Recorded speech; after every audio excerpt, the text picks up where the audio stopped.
Hey everybody, welcome back to Kat's Kitchen.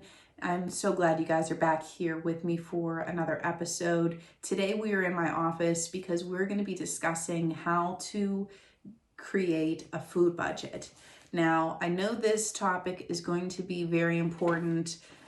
Not only for myself is it important, but for a lot of people. Inflation has gone up significantly. I'm sure you all are well aware of this. I don't need to really explain too much. But it's a lot worse than the way that the public media and the big news channels, what they're expressing. People are saying that we are supposedly in a recession right now or even a depression. So just with the way the interest rates are going up, inflation, etc., and then now with war in other countries. So what that means for us on the ground level here is that our food costs are going to go up. And I'm not trying to scare anyone. It's something we've been living with now since 2020, really, for scarcity of food as well as inflation on food and household items. So I'm trying to bring you guys a little bit of a solution here in order to combat some things. The first thing I'll always talk about is making more money is always one of the best things that we can do. If you can either get a raise at your job or get another job that pays significantly more, and even investing. If you have a certain percentage you can pull aside for investing, I'll always recommend, having a vast portfolio of what you can control and what you can do. If you're interested in gold or real estate, I'll refer you to Robert Kiyosaki. He has a YouTube channel called Rich Dad Radio, free information and education. He talks about a lot of different investments, but his main two investments that he's pretty much known for is gold and real estate. And then if you want to get into cryptocurrency, I'll refer you to two different channels. The first one is Cultivate Crypto on YouTube. The second one is Dollar Cost Crypto on YouTube. Those are good guys to watch for some crypto education. They give a lot of free education out. And Robert Kiyosaki is also into cryptocurrency, and he's also had those two guys on his channel before he's interviewed them. So now moving on into our food budget, I wanted to kind of give you guys, the ugly of what we're trying to deal with economically, as well as give you some solutions for those problems with investments. And then now we're going to go to what we can actually take action with right now. So right now, what we can do for ourselves and our families is create a home budget. Now, every good business, I should say, has a budget for their business where they know how much money is being spent every month, they know how much money is coming in every month, and they categorize their expenditure for whatever categories they may have for their company. So I think a home should be ran the same way. And if you're the woman of the house, or if you're the person who pays, the food bills, we'll say, or supply bills, I think it's very important for us to acknowledge the fact that we need a budget. I know some people are scared of the word budget, but basically all the word budget means is you're designating certain finances towards specific categories, and you're going to stay within that the best you can so that, it's not a punishment or anything like that. Like I said, multi-millionaire, billionaire companies do it as well. And that's how they end up getting profit off of the top, is because they stick within their budgets and they have more profit at the end of the month. And for our terms, what we're trying to do is have more profit so that we can invest at the end of the month or at the beginning of the month, whatever you decide to do. So I just want to kind of go over those few basic things before we get into it. What I usually do, and I know this video may not be for everyone. I know I usually do cooking and canning, tutorials and, little videos, but I just wanted to go over food budgeting because I think it's very, very important. And I think a lot of people waste a lot of food, and when it could be turned into something else or recreated before it goes bad, or canned or preserved in a different way, I think people need to be well aware of where their food money goes. And I'm going to talk about house supplies as well as food budget on this one. Okay, so here what we've got is I have 3 different pieces of paper, and I'm not one for keeping things in binders or whatnot. I have a few different books that I use for my inventory, and it's just like a, you know, just a regular little lined paper book, nothing fancy. But these are the 3 things that I reference every month. I'm not really going to show you guys these because these are personal to us, but I have 1 page here filled out of my monthly bills. So everything that I need to spend that isn't a luxury spend, meaning things that are absolutely mandated. And I'll just read you down the list of some things so that you know maybe what to put on yours. Your phone bill, your gas or your fuel that you need to spend, all your utilities, any medical bills or any medical, you know, things that you're paying for, your groceries, obviously. If you have, let's see, auto insurance would be on that one, and then home insurance. And if you pay for any other subscriptions of any sort, say it may be like a streaming service or some sort of a subscription service. Like for an example, I just saw one for like pesty.com is one. This is not sponsored, but it's for like spraying around your house to get rid of bugs and whatever. That's on a, you know, a subscription service. Any subscription service that you are on, I advise you to go through all your credit card bills and all your bank statements and get everything lined up and wrote down on a piece of paper that you can actually reference all the time, and just write it all down. Write what it is, write the amount, and if it fluctuates, if it's like a range, like utilities usually fluctuate, unfortunately, I usually write a range. That way I kind of can at least take the top average and hopefully stay within my budget that way. So that's what I do with my first page for my monthly bills. And some of those bills too are going to be like, say for your car insurance or your home insurance, that might be maybe every 6 months or maybe once a year, depending on how you pay that. And sometimes it is monthly. So if it is, just make sure that you designate that too, to how often you pay that. Alrighty. So that is what we do for the monthly bills. This second one that I make is I make a list for, I just have 2 little, I know you guys can't read this because it's backwards, but what I do is I take 1 piece of paper and I write down, put a line down the middle, and I put on the one side, I put a needs list, and I put on the other side, never want to run out of list. Now, I didn't come up with this. I actually heard this on another video, and I don't remember who it was. Otherwise, I would give credit to that person. But what basically this is for is the never want to run out of list should be like literally anything in your house. This could be food. This could be supplies. I mostly have supplies on my never want to run out of list. My needs list is mostly food. Because your needs list is going to be more of a rotational list. Your never want to run out of list are things that you generally want to have stocked up on a little bit more. Granted, I also recommend stocking up on food items too, such as pantry and freezer, you know, items, as well as canning. So that's something that you just kind of need to sit down and think of what you and your family use on a regular basis. Maybe, you know, I'll give you some examples. Never want to run out of. Well, we really don't want to run out of toilet paper. That's one thing. You know, dish soap, hand soap, certain cleaners, you know, certain hygienic products, you know, things along those lines. Now, what I'm going to be doing, and I'm going to be leading this into another video, and I might create a series on it, is I'm actually going to start learning how to make certain things that we consume homemade.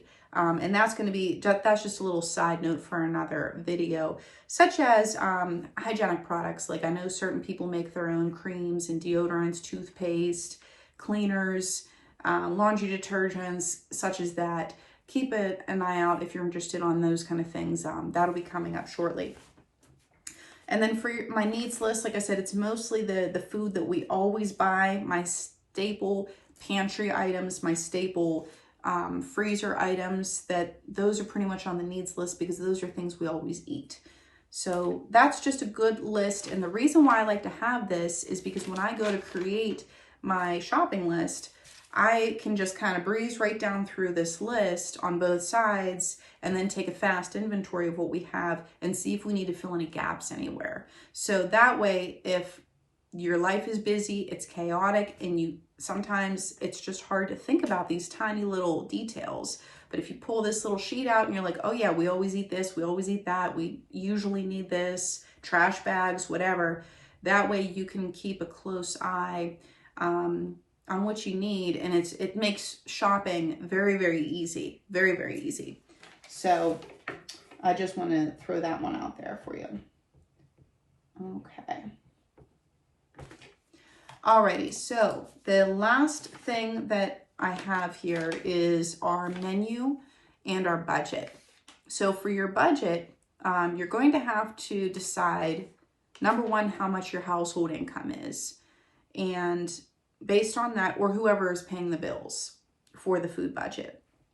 And that you're going to hopefully, get from your first page with your monthly bills, all the expenditure that you have that has to go out. And notice on my monthly bill sheet does not include, now you can give yourself an allowance for, say, haircuts or clothes or whatever else, extra that you would need. That's perfectly fine. I'm not saying to exclude that on here. I just wanted to create a monthly bills budget of stuff that needs paid every month, regardless of whether I want it or not, like those demanding things. So that's what's going on there. So once you come up with your income for your household and how many people are also in that household that you're feeding, that's also going to be another factor. I've heard some people say maybe $50 per week per person. I've heard that before, but that was also maybe early summer, if not last year. So because inflation has rose so much, I don't know. I mean, I feel like that's almost basically doubled since now, unfortunately. But it also depends on how old the people are, if they're adults, if they're children, how much they're consuming, that kind of thing. So there's a lot of factors in this. But what I would do is try to shoot for a little bit of a lower budget than what you think you need, and then just try shopping within those parameters. Once you stretch yourself and you try to do that, then you'll be surprised that, if you shave maybe $50 off of what you thought you needed for the whole month, you might actually be able to meet that goal. So what I've done here is for 2 adults in our house. Like I said, kids don't necessarily always count unless you're buying other things for them, such as childcare items, such as diapers, wipes, formula. That would be on a separate budget. I'm more so talking about food right now. So what I have is I have a food budget and I have a house supplies budget. And I recommend you guys to do that as well. If you have to spend certain money on, the children, I would think that should go into a separate budget. Okay, so what I have here is for us, and this is currently, and I do have to update this because I've been using this food budget now for the past, I want to say about 4 or 5 months, and it's been working out. But just this past month or so, it's been getting a little bit hard to stay within this budget because of how inflation has rose. So for my food budget for 2 adults, I have a food budget of $250 per month. My house supplies, I've allowed myself to spend $50 on house supplies. So food budget's obviously all food items, and our house supplies are anything from, your paper products, or if you need to happen to buy any hygiene products or anything like that. Anything like that goes into the house supplies category for me. And then my food budget is all food, all consumable. So then what I do is I have my food budget, I have my house budget, because I know what my monthly income is and I know what my expenditure is for the month. So then I can comfortably say how much I can spend on food and supplies. Then I create another page here. So I put this is my menu for the month, and menu and canning, for the month. I put my food budget, my house supply, and then what I do is I draw 2 lines and I have a canning section, I have a meals section, and then I have a dessert section. You can make yours different if you want to. This is just the way I do it. And then what I do is, now that I know how much money I'm going to spend for the month, I can now plan out a menu. So what I do is, there's a few ways you can do this. If you like to shop at multiple stores to get all the good deals and use coupons, by all means, do that. And that'll be good with getting the local ads. When they come to you in the mail, look at all the local ads, see who has the best deals, you know, and get the best price that you can. That's good if you want to kind of go around and shop at different stores. My problem with that is I had a hard time tracking exactly what I was spending and what I had allowed myself to spend on my food budget. What I was doing prior to my food budget is I was going to the grocery store. I was going to Aldi's specifically once every 2 weeks, so that'd be twice a month. I was spending between on average 90 to 150 every time I went. And then we would also go to Sam's Club every other month and spend about $400. So that was getting to be extremely expensive. And then whenever I totaled it all up, because sometimes when you're spending, you're just spending and you don't realize what your expenditure is. So it's really important to kind of write it down and have a little bit of a plan. So now that I know, okay, $300 is my max per month to spend. So now I know to stay within that budget. So if you want to look at the ads, you know, the local ads in the paper and whatnot, by all means do that.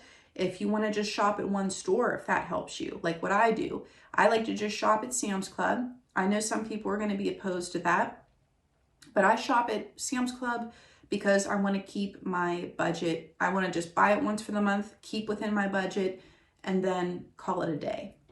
Now, I also have a separate budget for canning, where I go to our local farm and I get all of the produce that we need for our canning projects.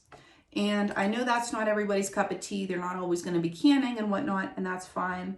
I'm just letting you know that that's what I do. So so what I do is then I basically just start looking online and I look for some nice recipes, whether I'm going to be canning or for meals or desserts, and then I write them all down. And then whenever I go to place my Sam's Club order, or if you were going to the store, you could then, you know exactly what you need to buy for those meals within that month. And I know I've had some questions where some ladies will say, well, I would like to go to the grocery store just once a month, but how do I do that without my produce going bad, for an example? And what I responded to that is all of the delicate produce has to be eaten within the first 2 weeks, pretty much. So if you're going to get salad items, bell peppers, like soft vegetables need to be eaten within the first 2 weeks. And then what I do is I have the cruciferous vegetables I leave for the remainder of the 2 weeks for that month. So that could be anything from broccoli, cauliflower, cabbage, anything like that. And then if you hit that last week of the month and you still need some more vegetables, then I will turn to either frozen vegetables, canned vegetables, or my home canned vegetables. So that's pretty much the way I work it, so that nothing goes bad. And then what I also like to do is I like to get 2 rotisserie chickens each month, and I will leave one in the refrigerator for us to eat more so immediately within that week. And then I put the other one in my freezer. They actually freeze very, very well. I've never had a problem with them. After it cools down, I just put it right in the freezer in the entire container that it comes in. And then I pull it out later on in the month when we either need a fast meal or, you know, we just want some chicken or anything. And I can take that, and then I usually take the carcass off, and I usually boil that down and make stock out of it too. So that way I'm getting a little bit more bang for my buck on the money. And those rotisserie chickens are not expensive. I mean, that's probably one of the main things I'm actually happy spending money on, because they're maybe between $5 to $7 depending on where you go. And like I said, you're getting 2 products out of it. You're getting your chicken stock, which you can make a chicken soup or whatever, and then you're getting all that chicken. So that is really, that's just a little tip for you. Also milk. I know milk is also another, milk and dairy products were also a question with how do I keep those fresh throughout the month and whatnot. And as far as milk is concerned, I buy the quarts of organic 2% milk from Sam's Club. I'm sure if you've watched my videos, you've seen me use it all the time.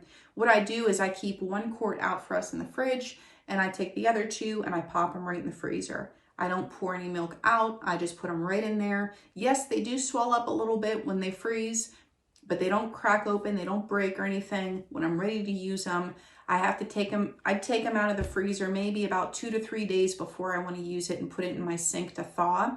And then I just put it in the refrigerator and then it's perfectly fine. Shake it up like it doesn't separate. I always shake my milk up just to be, you know, just in case it separates. But the more fat content you have in your milk, you have to shake up.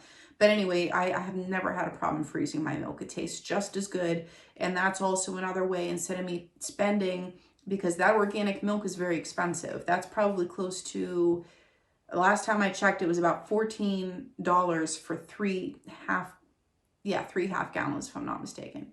Not quarts, I apologize. 3 half gallons. So, and correct me if I'm wrong, but I think that's about the same. That's about what it is right now. But anyway, so I was buying the milk every month because I didn't want it to go bad. And then I learned that you can actually freeze it. And I tested one just to make sure it was okay, and it turned out perfect. So now I only have to budget for milk every other month, because we only really use 1, carton of milk probably, but I would say at least 1 a month, maybe 1.5 a month, which ends up being perfect for my 1 every other month order for that. As far as cheese is concerned and certain dairy products, as long as you don't touch it with your hands, because what happens is the bacteria from your hands, even if your hands are clean, the bacteria from your hands will go into the cheese, and that's what, turns up the molding process, and it speeds that up.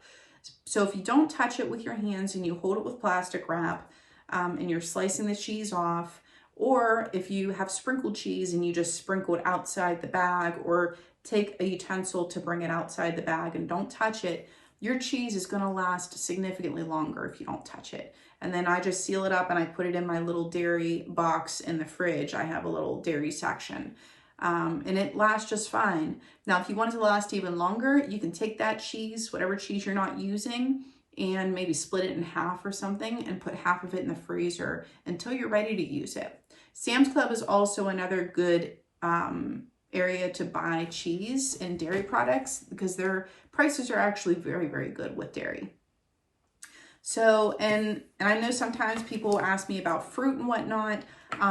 Mark and I don't eat a ton of fruit, but it kind of goes the same as the soft vegetables, like I mentioned before. If you're going to buy like berries and, I don't know, berries, grapes, anything soft like that, you kind of need to eat that up within the first 2 weeks. Anything like kiwis, avocado, bananas, maybe even pineapple, something that has a harder texture on the outside, that can kind of wait to ripen a little bit more for you towards the 3rd and the 4th week.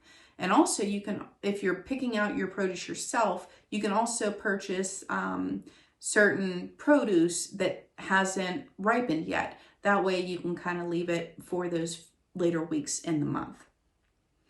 So I just kind of wanted to give you guys an overlook on all this stuff. As far as beef and chicken and your proteins and whatever, yeah, like I said, try to buy when it's on sale. If you can buy from a local farmer, definitely try to do that. You will save a lot more per pound if you buy in bulk from a local farmer than you are going to be buying it at the grocery store. That's something that we do with our beef. I told you that before. And then you never have to worry about it. Like, you buy it once for the year and you're good for the year. GFS, if you have a GFS local to you, is a really good place that my brother and I like to buy chicken. Now, is it organic? Is it, this, is it that? Is it pure? That's to be debated.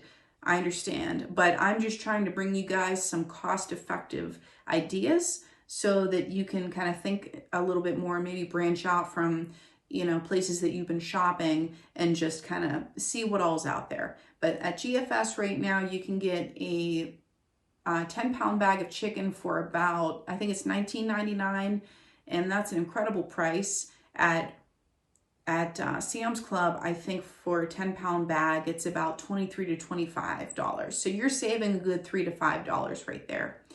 And then you can buy a case at GFS of chicken for 40 pounds for around, and I haven't checked it recently, but between $70 and $80, I think. So you're still coming in under Sam's Club, which is really, really good. So like I said, I can only give you guys experience from what I have in the stores I have around me, but please let me know if you guys are experiencing some really good deals. I know people are talking about the really bad deals that they're getting with groceries and everything. I would like to kind of lead with some, solutions for people. So if you are living in a certain city or whatever, and you've been shopping and you see some really good deals, if you can please leave that in the comments down below for all of us. So if we're either in that area, we can try to go there for a specific particular item. And let's try to help each other with that. I think that would be really, really positive. So that's pretty much the gist of everything I wanted to talk about. I'm sorry if I was a little long-winded, but the budgeting for your food and for your household is a really detail-oriented topic. And if you're not a detail-oriented person, I do apologize if that was too much, but that's how I process things and that's how I look. And I try to kind of leave it simplified for you guys, because if you have these systems in place, and I know these are just ratty old pieces of paper, but I literally just want to show you, I'm not working with high technology over here. If you want to do a spreadsheet and an Excel sheet, by all means do that. I like to have my stuff on paper. You can maybe do your masters, your backups on Excel. That's perfectly fine. Maybe for your long-term storage or whatnot. But I like to have something that's quick in the hand and I can take it to my pantry or my freezers and I can just kind of once over and check and see what I need. So yeah, so that is everything. The only other thing I might do to upgrade my little lists here is encase them in like a laminated sleeve or something, and then I can use like a dry erase marker on the side to kind of check off what I need, what I don't need. Or maybe even if I'm taking an inventory count, I can write the number beside that too. I think that would be nice. And then I can just erase it every time I need to erase it. So guys, I hope that I gave you some good ideas on how to, we went over how to, obviously the inflation costs of everything when it comes to food and household items. And then I talked to you guys a little bit about investing, trying to make some more money so you can invest and start building a portfolio for yourself, depending on whatever that is for you guys. And then thirdly, we talked about a budget for your household, for your house supplies and your food budget. And if you have little kiddos at home, try to make a budget on them as well. If you need special kid items, anything from clothes, diapers, wipes, formula, anything particular pertaining to them specifically. And like I said, in the next coming videos, I may start a series on when I'm going to show you guys how to make certain items. We'll be starting this journey together. I would like to start making a lot of the things that I see a lot of other people making. So, from soaps to face creams to deodorant to anything that we could, self-purpose ourselves so that we don't really have to consume those. So guys, thank you so much for watching. Please like, share, and subscribe, and I'll see you guys in the next one. Bye-bye, friends.